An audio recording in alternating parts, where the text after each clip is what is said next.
Hello everyone, welcome back to the channel. Welcome if you're new. It's finally time for me to start playing Advance Wars on my channel, and I can't wait to show you guys. This is one of my favorite games of all time. This game is called Advance Wars 1 plus 2 Reboot Camp, but it is pretty much a remake of the original Advance Wars, which was made for the Game Boy Advance. Like with Fire Emblem, it's one of the first strategy games that I've ever played, and one of the most fun games I've ever played. I still play to this day. There are four Advance Wars games in the franchise. 1, 2, Advance Wars 3 Dual Strike for the DS, as well as Days of Ruin. While the fourth one didn't have anything to do with the other three's main cast, the gameplay was very much similar. There are changes throughout the games, but 1 and 2 are very closely related. Yeah, so I've always been playing these games, even way after they've been released, and I've completed all the games many times over. And I still play online on a website called Advance Wars by Web. You guys probably have seen me talk about it before. I haven't made any videos yet, and I mentioned the one video that another YouTuber, Mangs, he does a lot of Fire Emblem and Advance Wars content, and other stuff. He featured one of the matches that I played in his tournament on his channel, and so I'm going to eventually make an analysis video on that and get that to you guys out soon. But first I wanted to play the game, show you guys how the game is played if you guys don't know already, but also to go through the campaign and make it like a walkthrough, as well as, you know, you guys can see the story. All the animation's going to restart. Let's go ahead and get to the menu. So, with this game, I've completed both the normal and hard mode campaigns, one time through each for Advance Wars 1 and 2. But we're going to go ahead and play through Advance Wars 1 first. We're going to do normal mode. We're going to play every mission possible. Because I have every mission unlocked, I can go ahead and go back and replay every mission for you guys to see. So here's the normal campaign. This one's the bottom one's the hard mode campaign. Same thing. 64% complete because you play it one time through. You don't get to choose to play as every commanding officer in every mission. But now that I've completed them, I can go back. As you guys can see, this was the final mission here. But we're going to go all the way back, and you see all these white flags. These are the missions I have yet to complete. It's also because I wanted to save it for these videos. So we're going to go all the way back to the beginning. We're going to go from mission 1, which is, I think, that the first 3.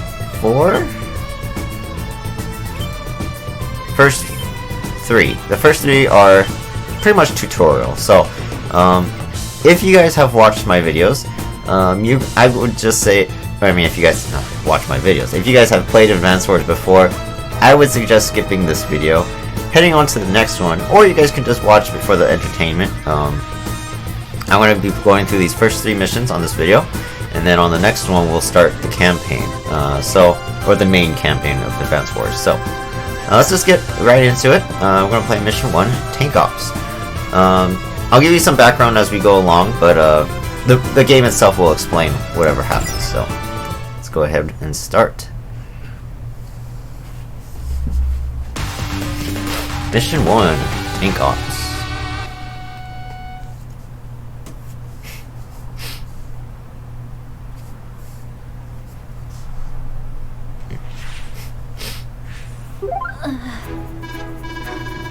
Medium tank, Olaf means business. Even with all our units, we'll need an airtight strategy to win. Okay, I get it. We need a strategy. A really good strategy. Now, what's the strategy again? Alright, so here we go. Right off the bat, we introduced to Nell and Andy.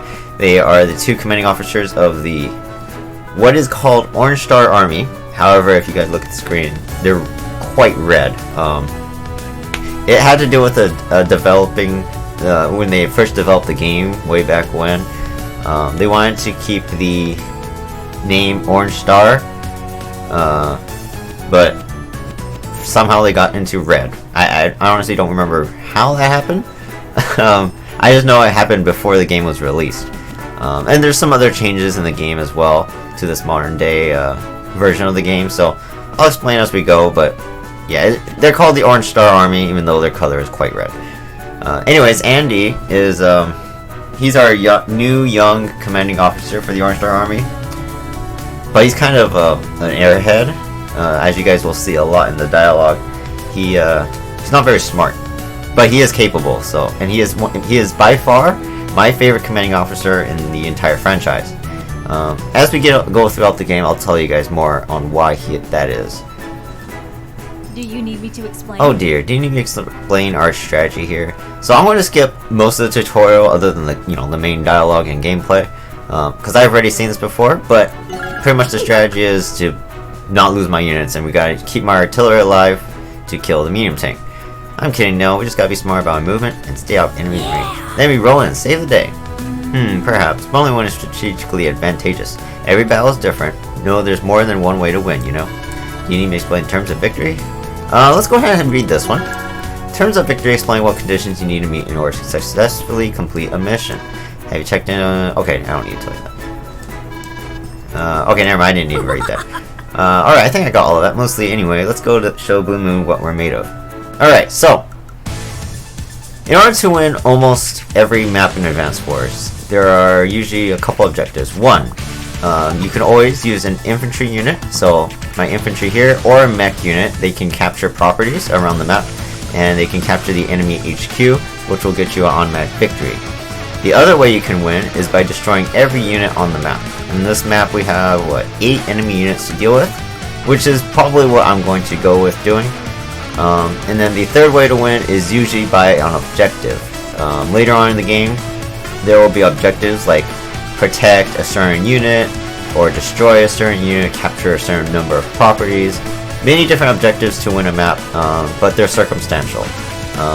In online play, it might be like capture a certain number of properties on the map, but for the campaign, there's going to be a lot. So look forward to those. Let's go ahead and go over the basic units really quick. So of course we have the most basic of all units in Advance Wars. We have the infantry, and this is for any military game. They capture properties. They don't have much firepower, but they are good against other infantry as well, you know, for, in this case, the Blue Moon Army. We also have... and they don't move far, they only move 3 spaces, but they can cross almost every terrain. They can go into mountains, go into the woods, go across rivers, plains, everything. So very versatile, probably the most important unit of any army. You will definitely need a lot of infantry every map you play, because the more properties you capture on the map, the more money you get to make more a bigger army, as well as be able to recover your units. So as we go along, of course, I'll explain more details along the way. Next we have the mech. It's like the upgraded version of the infantry. They only move 2 squares compared to the infantry that move 3, but they do carry rockets, or the bazooka, which is fairly effective against vehicles. Because the mechs don't cost all too much, having them fight units like tanks are really cost effective. However, with only 2 movement, they're hard to get in position, so getting them to hit vehicles is a little bit difficult. They're slightly stronger than infantry in battle when it comes to using their machine guns, but you kind of don't want them attacking infantry if you can help it. But just like infantry, they can also capture properties. Next up is the unit that helps the mechs get around places, as well as resupplies your entire army. You have the APC. This one transports foot soldiers, ammo, gas, and rations around the map. It has 6 movement, so it can move quite far. However, it cannot fight. It has no combat abilities. But what it does do, if my units run out of ammo, for example, the tank here has right here 9 out of 9 ammo.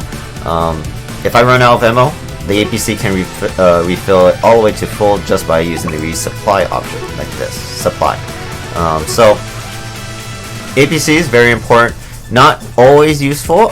Cities can refill ammo and supplies as well, but whenever I'm going into enemy territory or I have large maps, APCs will be useful. So yeah, APCs, not very, heavy used units, but very useful. Next we have the artillery. I'm going in order by how much they cost, by the way, and how often they'll probably be used too. Artillery have our ranged unit. This one has no direct combat, so if you guys, this is our attack range. it cannot attack next to itself, but it can attack from 2 or 3 squares away. Very effective against pretty much every unit in the game. Foot soldiers, vehicles, and as you guys can see, ships and subs, naval units. It is very good against those. It can't attack air units, so we have to be wary of those, but pretty much any ground unit it attacks, it'll do pretty good damage. But of course, being a ranged unit, like in any game, they are susceptible to direct combat and they are fairly frail, so we have to make sure they're protected. And then we have the main unit of our army besides infantry, the tank, the most basic unit in pretty much any military game. It has a fairly good amount of movement. It can attack only up close, but it can attack pretty much any vehicle. It attacks foot soldiers, ships, subs, and it can attack copters, the most basic of air units, not the higher flying ones like bombers and fighters, which we'll get into later. Tanks, they hit pretty, they hit pretty hard, but not like they're not going to annihilate a unit in one go. So these guys are going to be the biggest chunk of your army. You guys will see me deploy them a lot, and there's going to be a lot more units we're going to go over eventually. But for now, this is what I have to start. So let's go ahead and get into the mission. So we have an enemy tank, artillery, and a couple infantry to start here. So we're going to go ahead, and because my tank is going to be out of range of the artillery, we're just going to go ahead and hit the tank here. Before I do that, we can see in the bottom right corner over here, this is a city. It gives 3 stars of defense, which means 30% defense. The capture is just if the infantry is on it, how much it's capturing before it's captured. Infantry take 10 per turn, or the amount capture is based on the infantry's HP. All units start at 10, so as the units take damage, it'll go 10, 9, 8, 7, 6, 5, 4, 3, 2, 1. And so, but I'll get into that later when we start capturing properties. So with my tank attacking from this city, we'll get a 30% defense increase. Let me just make sure. I'm going to keep visuals on for the first few maps, and we'll see how long I keep them on. I just want to make sure you guys can see the full, value of the game. So we're going to attack this tank here. We're going to fire, and we do. So this damage calculator right here says 55%. That's base damage. In Advanced Wars, there's a mechanic called Luck Factor, which gives anywhere from 0 to 9% extra damage. Not always the case. Sometimes it could get a little more, sometimes it gives a little less. It depends on how lucky you are. But for the most part, a little bit of RNG or random numbers generated into the game to help make the game a bit more fair. So we're going to just go ahead and attack here. So as you can see, my tanks will deal a good amount of damage and not take too much back. Thanks to the city defense, as well as me attacking first. You always want to try to get the upper hand by attacking first, unless you're trying to lure an enemy into a trap. Maybe you can let them attack you first. So, next we're going to move our mechs into position by using the APC. I'm going to move this guy over here. So the APC can bring my mech all the way over here, and we're going to drop him off right here in the safety behind the APC. So now this tank cannot damage the mech, and I can use him to help out on the next turn. Another thing I'm going to do is bring my artillery up, just make sure he's out of range here, as far up as possible. This artillery is going to be really important for killing this tank over here. This tank that the Blue Moon Army has is a little bit stronger than the tank. It's called the medium tank. Very strong. It moves 1 space slower than the tank and has less fuel, but it hits like 3 times as hard. It really hurts. So, and it has really high defense. In Advanced Wars 1, this is going to be the strongest ground unit you can purchase. So, we have to make sure we have our artillery ready to combat that unit. And then for now, we're just going to move our infantry over here. I'm going to ignore those properties to the south, because they're not going to matter for this map. And the turns in this game are called days, just so you guys know. Is launching a counterattack. On my new Coral Fortress. See, you failed to notice my new weapon now. You'll soon tremble before the power of the mightiest ground forces ever. This will be a quick victory for Blue Moon. So this is Olaf. He's the lead commanding officer of the Blue Moon Army. He's another one of my favorite commanding officers in the game. Unfortunately, he is going to be our enemy for the campaign, so, or at least to start.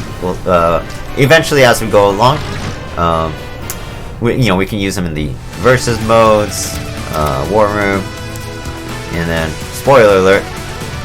Technically, all the people we face are good guys, except for the main antagonist, as we shall see later on in the game. Alright, so now that we are in range, we can go ahead and we want to start by using the mech to attack this tank. I think. Let me just double check what I want to do. Yeah, this should be okay. So mechs are good against vehicles, as you guys can see. We'll go ahead and finish the tank off. The mechs pretty much deal almost the same damage as tanks can, so it's effective to use them when you can. And we're going to just keep moving our infantry up as well. Let's see, down here, we're going to keep the tank on the city and attack the artillery. Again, artilleries are ranged units, so I won't take any damage here. I'm going to deal a good amount to him, like that. So it's really good. And then we're going to move our APC down one step as well to block the mech from getting hit from the tank. So right now this is the tank's range, so we're going to try and stay right here out of the tank's range from our artillery. And we'll just keep moving the infantry up. So day 2 for Blue Moon. So he captured a property, but for this map it's not going to matter too much. So here's his artillery. Because this damage, the damage output of it is lowered a lot. So here comes the tank. It should finish off my APC, but it's okay, because I don't really need it for this map. It's good to use APCs as like walls to protect your other units. We're gonna have an infantry attacking my mech here, but it's okay.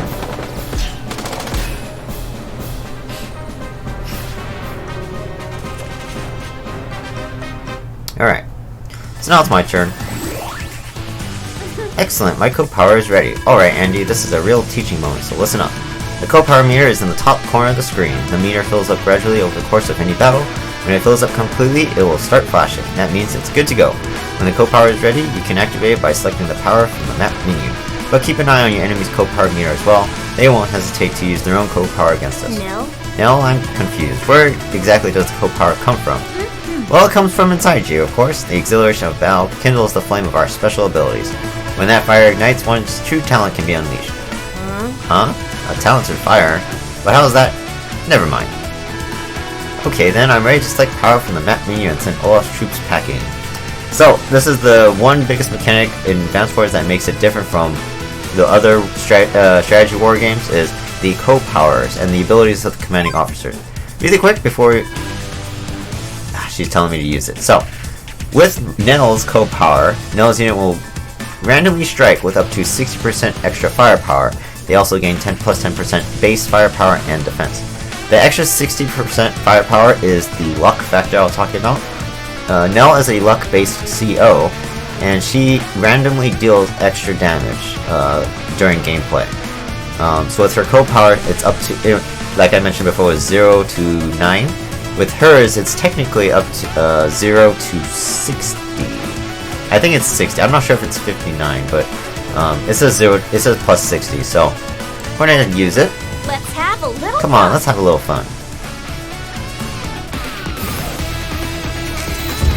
lucky star. And this goes for all my units on the field.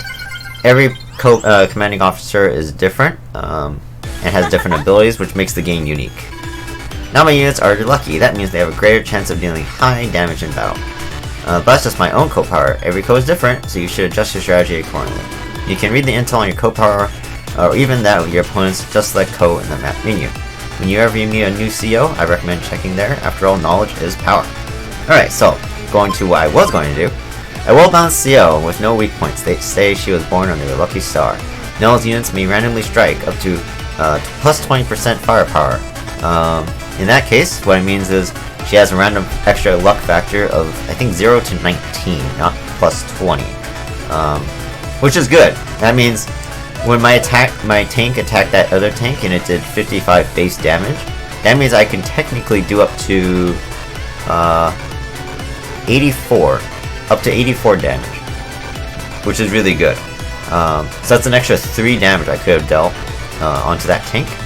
And as you guys can see, my artillery is going to strike this tank. I only have 69% damage here. That means I'm only going to deal up to 6, making the tank a 4. But after battle, let's see what the number becomes. An extra 60% luck is a lot. So I dealt an extra, 3 damage. So that means I got anywhere from 90 to 99% damage on this tank. So a little bit lucky. And that's why Nell is a quote-unquote balanced CO, and she just gets positive benefits. So go ahead and use this infantry as well to show you guys. 50% damage base against this guy. However, with my CO power going, I might just be able to kill it in one shot.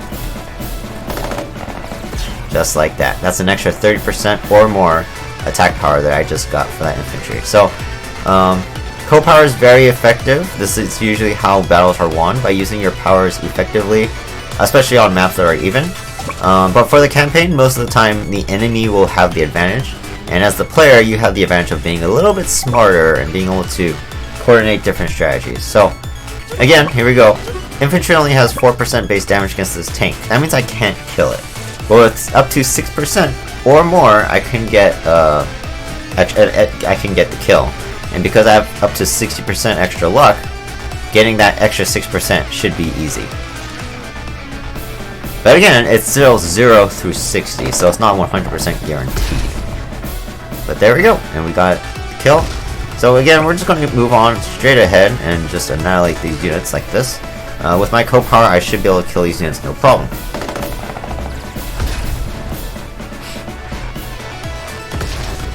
Okay, and then let's see, we're going to keep moving our infantry over here. Go ahead and attack the infantry from this forest. I don't expect to kill this one, but it's possible. Yeah, not likely, but attack it anyways, because I'm not in range of the enemy mechs. Go ahead and start capturing here, it doesn't really matter. And now it's Olaf's turn. And he too will have a co-power. Oh, but he doesn't have it yet. How dare they? Nobody plows through my army like that. Hit them back.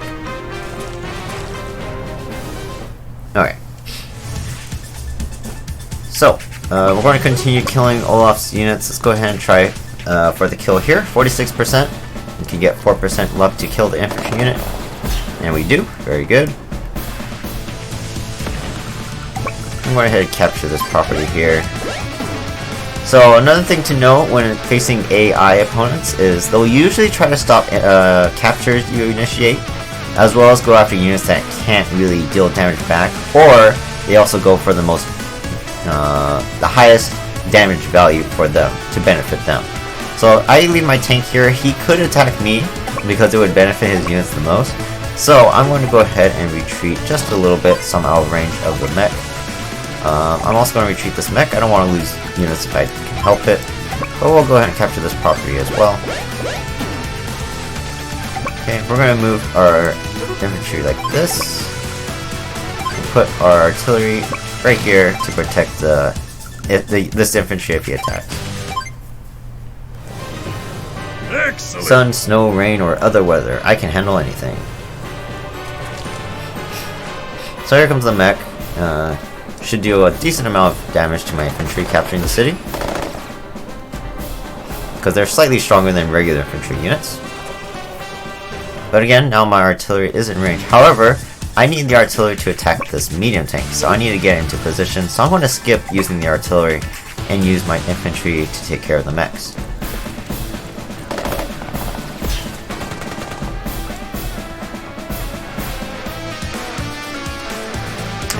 Just realizing that, yeah, I'm currently not on my switch screen. I'm going to switch that over. There we go. So for you guys, nothing changed, but for me, I wanted to be able to see a little bit more clearly. So we're going to go ahead and abandon the capture. We're going to attack this mech because this gives us an advantage. So right now, even though I have an extra up to 19% luck, not really seeing it, but that's normal. It's not something I should expect every time I fight a unit.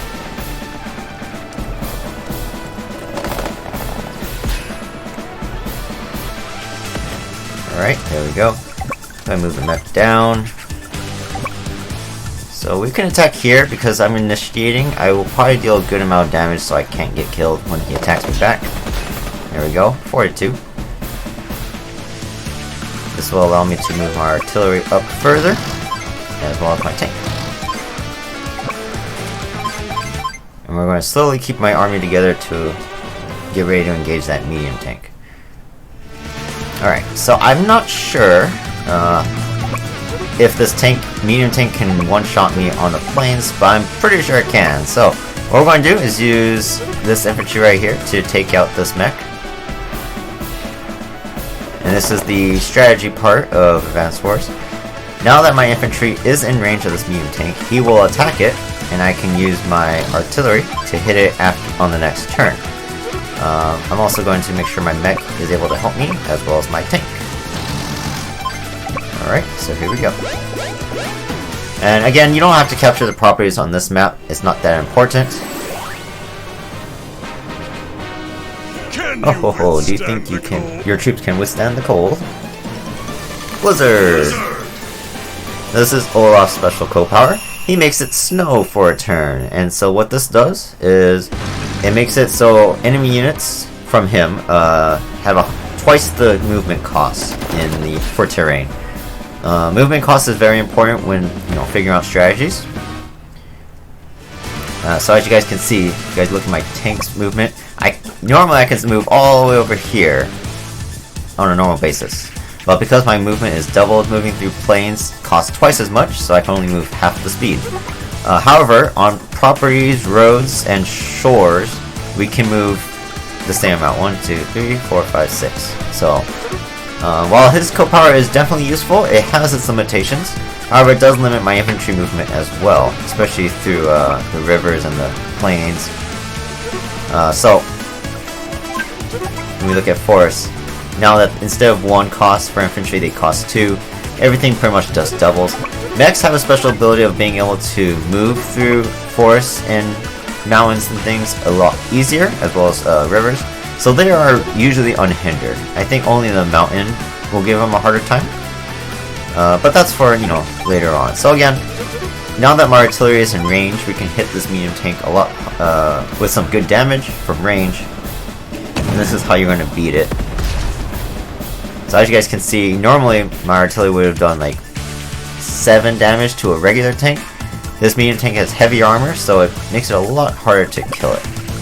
But luckily, we have our artillery here, and we can go ahead and use our mech to engage it as well. The bazookas aren't going to do too much damage, but it will do enough to make me happy. This way I can get closer with my tank and get ready to engage it this way. And we can regroup, something called regrouping our units here, to make them full power again. So if you have 2 damaged units, you can combine them, and then you can get the total number of the 2 combined units.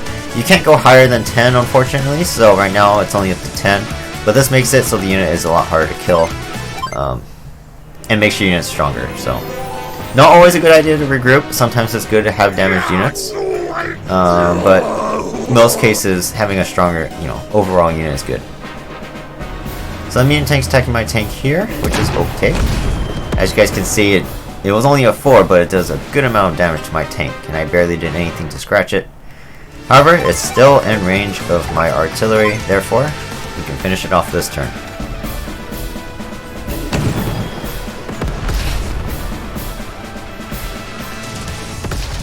Alright, so the first mission is complete. Wahoo! You really let Olaf have it now. No time for celebration. If Olaf has access to medium tanks, then our current tactics won't suffice. I'll have to ask Central Command to ship us in some new units. Even my medium tanks were defeated? Curse that, no. It doesn't look like she has any air units ready to use yet. I'm sure I'll enjoy our next encounter. Great job. And again, I still didn't get the full points, but just because I'm taking my time. There are probably perfect strategies you guys can use to get 300 points on every mission. I'm not perfect. While I have played this game over and over and lots of times, I'm never going to be perfect. Every game can be different too, based on what the AI wants to, how they want to play it. So we're going to move on to the next mission, Copter Tactics.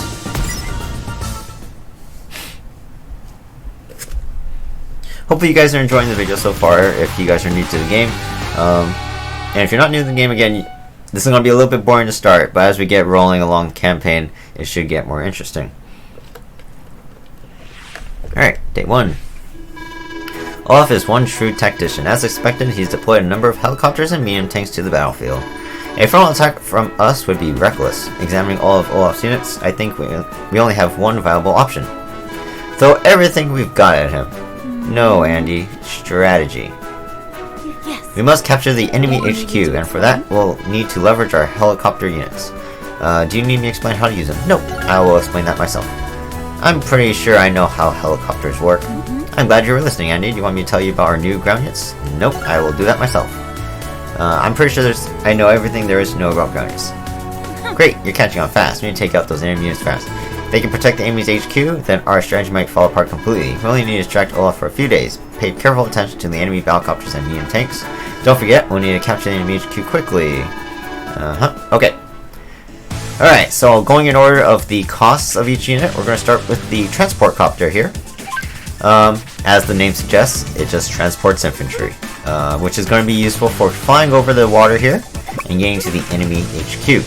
But as Nell said, I gotta make sure there are no enemy units around the area, so I can just do that freely. Luckily, we have 2 new units that are anti-air. First one, ground-based tank, the anti-air. Very strong against infantry and air units. Just to show you guys the percent damage against a battlecopter, 120%. That means even if I got damaged a couple points, I'd probably still be able to kill the copter in one shot. That's how effective anti-air units are against them. However, against regular tanks, sadly only do 20, maybe 2 or 3 damage. So, not that very good against heavily armed units. But against infantry, again, they'll annihilate them in one shot. So they're really good. So anti-air units, you'll see them deployed a lot, especially on maps with a lot of air units. Maybe less so without airports deployed, but they're still very useful against the infantry, as well as, you know, taking some hits. Then we have the missile launcher, which is only able to attack air units. However, it can attack the higher flying air units like fighters and bombers. Once again, we'll find those later on. But it is fairly effective against air units, dealing also 120 damage to the copter. And since this one's in range and we need to kill it, we're going to go ahead and show it off.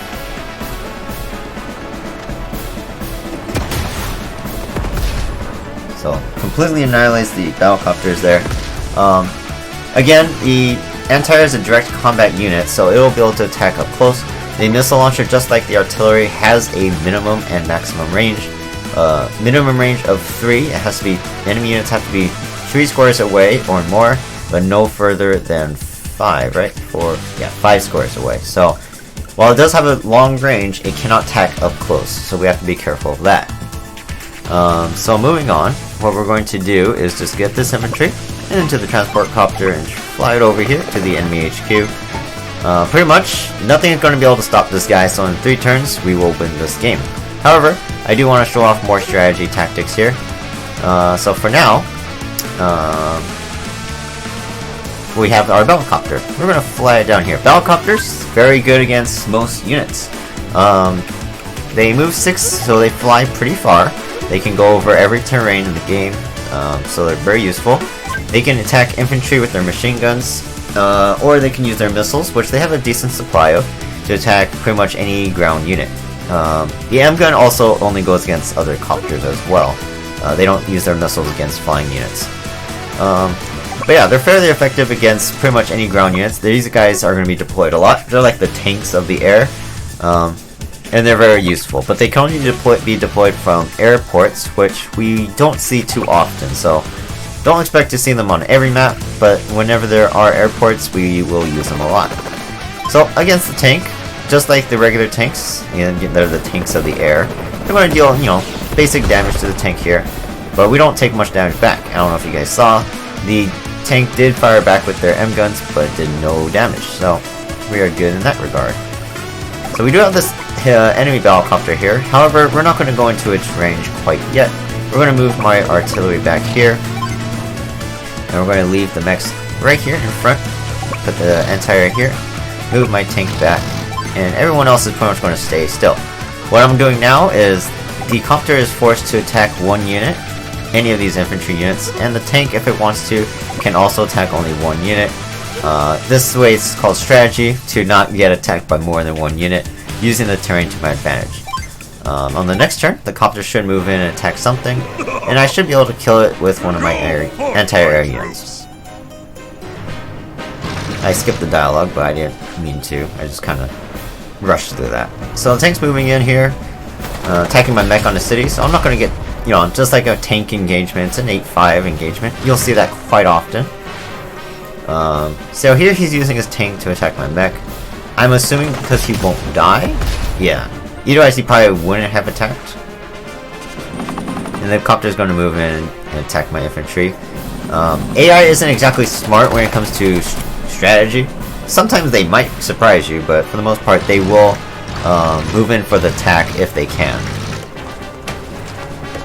Which is what we're doing here. So playing AI or against players is totally different ball games, but strategy is involved in both. So we're going to start capturing the HQ so we can finish this next turn. But I do want to keep playing the mission just to show you guys, extra combat. So again, we lured the copter in with our infantry, and now we can use our missiles to destroy it. One shot with our missile launcher. Now that we have the medium tank and rolling in here, we're going to use our mech to kill this tank. I want to go ahead and fast forward through this one, because it's an easy kill. We'll regroup my mechs like this. We're going to have the artillery attack the tank here.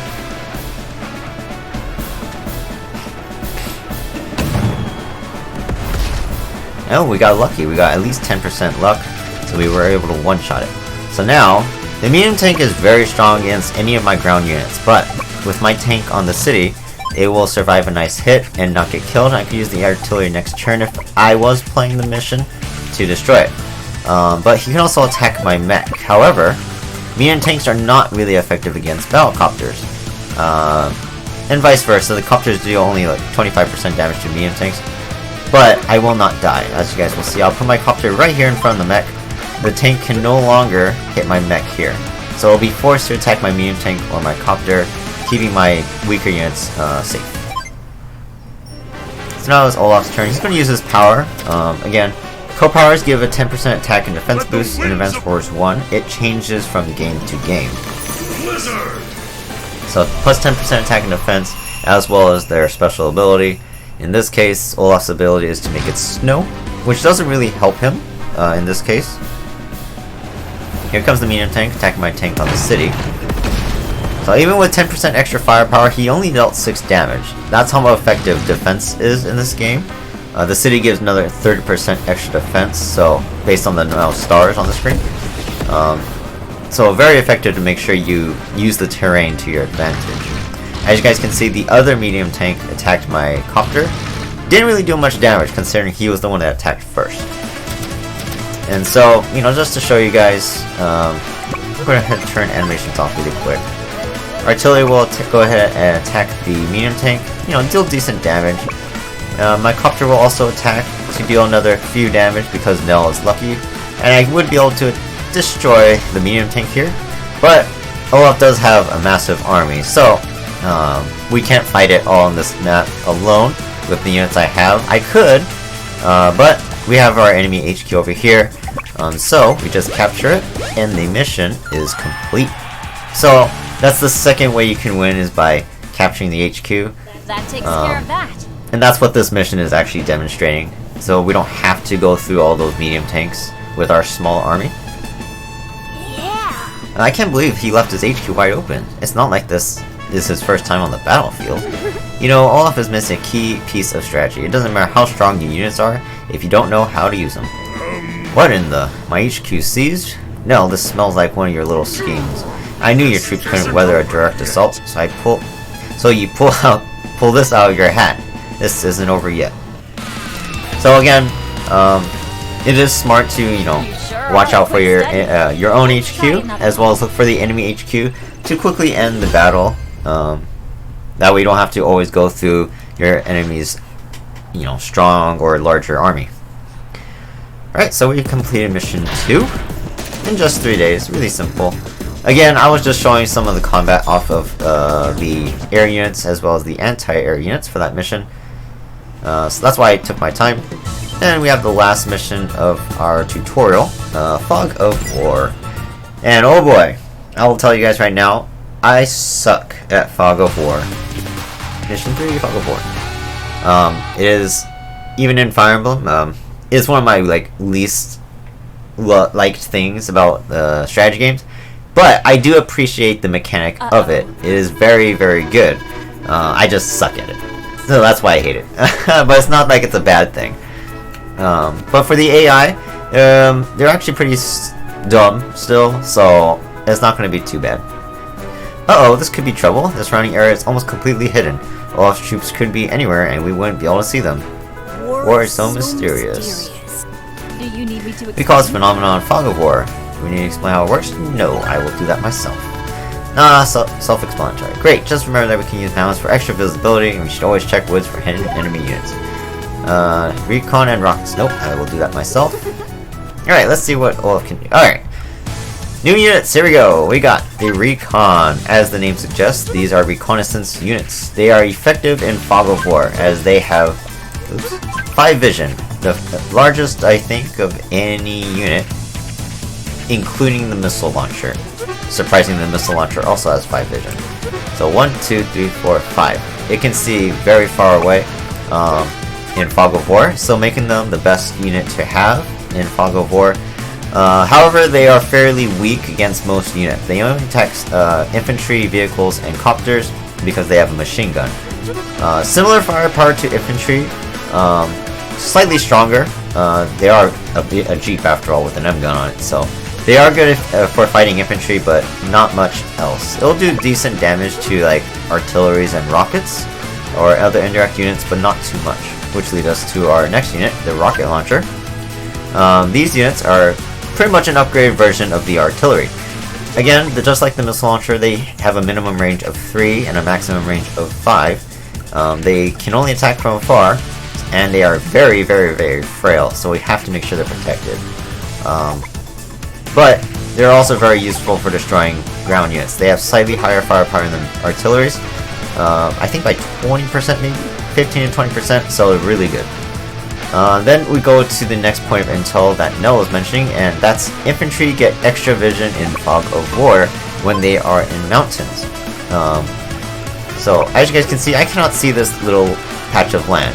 Mechs only have 2 vision, 1, 2. I can only see 2 squares away. However, if I do this, and I drop the mech off here in the mountain, boom, I get up to 5 vision. So infantry and mechs on mountains almost act as the same thing as recons. The other thing to note in Fog of War is, 1, I can see properties in Fog of War, pretty much any terrain, but I cannot see covered terrain such as forests and reefs. These are the only 2 that you cannot see directly in Fog of War. As you can see, this spot is still grayed out. That's because forests can conceal units, as well as the reefs for naval units. Air units can never be concealed, so don't even bother putting air units on woods or reefs unless you feel like protecting them. And so, if I recall correctly, there should be a unit in this forest. So if we were to go next to that forest, we should be able to reveal it, like so, using our recon, who also has 8 movement for tires. 1, 2, 3, 4, 5, 6, 7, 8.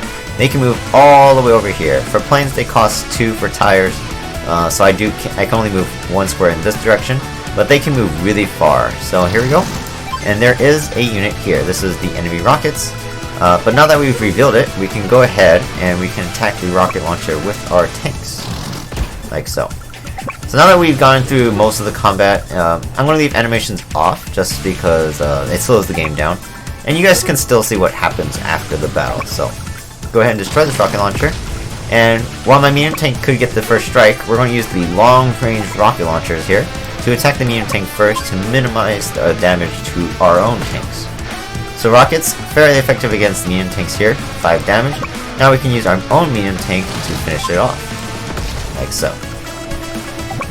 So now that the main threat is out of the way, the enemy rockets and medium tanks, now we can pretty much move forward with the rest of our army here. I won't even bother moving my infantry, as we have a lot of vehicles. They probably won't see combat in this mission. Can you withstand the cold? Can we withstand the cold? Yes. Blizzard! So another thing about the co-powers is it doesn't gradually fill up over turns. It's based on how much damage you deal or take back. Every unit has a money value to their name. I'll give an example of the tank being worth 7,000. In order to get your co-power, depending on how many, in this case they used to be stars, but they're like boxes now. So in this case, both RCOs have 3. It requires 9,000 value per box or per star. I want to call them stars because that's what they used to be. So in other words, to get your co-power, you need to have 27,000 in unit value.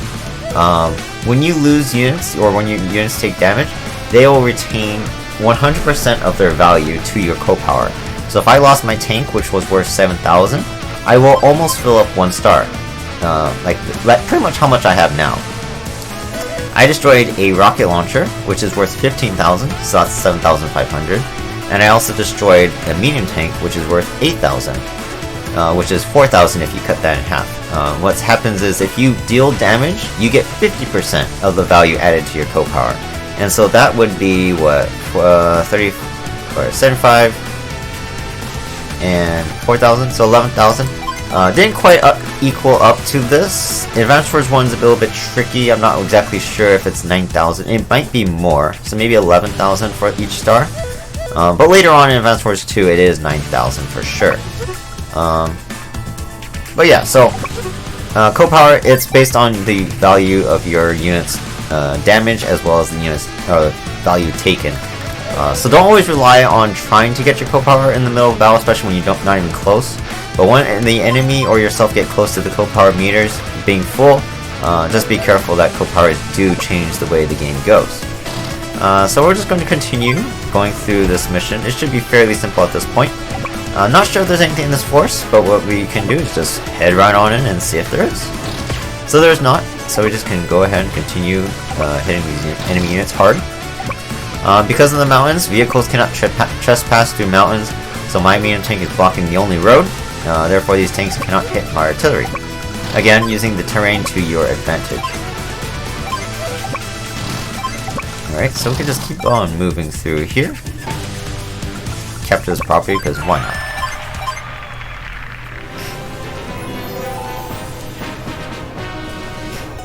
Alright, so Olaf doesn't know what to do because he's, as an AI, he's kind of stupid.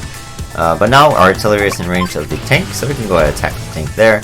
Use our mech to attack this one here. Use our other tank to move over. Attack his other tank. Again, we have our recon unit here, not being able to do much behind the mountains, but it is giving me vision over here. As I can see, there are no units to worry about, so we can just keep on moving around. However, there are 3 forests here, and I'm pretty sure one of them might have an indirect unit. So let's go ahead and use our tank to scout out. And there is an artillery hiding in this forest. As you guys can see, I am in not in range of its attack. And if I move my tank, which would have been my medium tank, onto the enemy HQ, giving me 40% defense, I would have been hit by the artillery.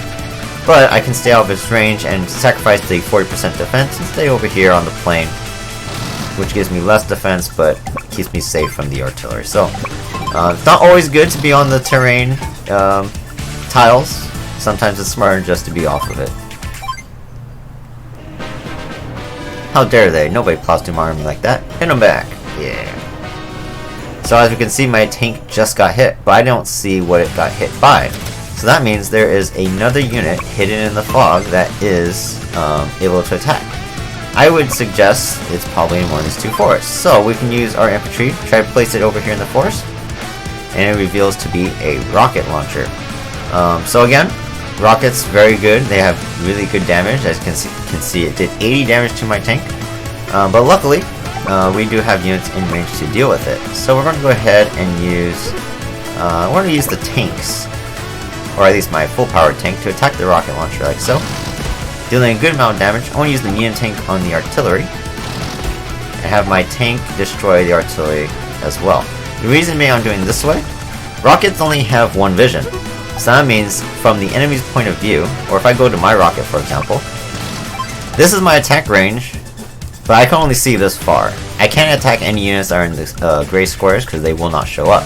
So this rocket launcher can't actually attack my tank because it cannot see it. Even if I move my mech here, it can't. Oh look, there's a lander in the... There's a C unit in the reefs. I actually didn't know about that. I can use my artillery to destroy it. So, the rocket can't actually attack my tank and destroy it. So Fog of War, vision is very important, and that's where, you know, units like the tank, recons, foot soldiers, or even tanks. Tanks have 3 vision, so they can also see a decent amount of distance away. Really important to have those. So we're going to use the artillery on the lander. The lander is a C unit that transports ground units across the waters. Not important in this chapter, it's just there to be annoying. So we're going to take 2 turns to do that, but we're just going to destroy rockets, start capturing the HQ in case I don't kill the lander. It's going to use his co-power again, which is a little annoying, but it's okay. Another 10 seconds isn't going to kill me.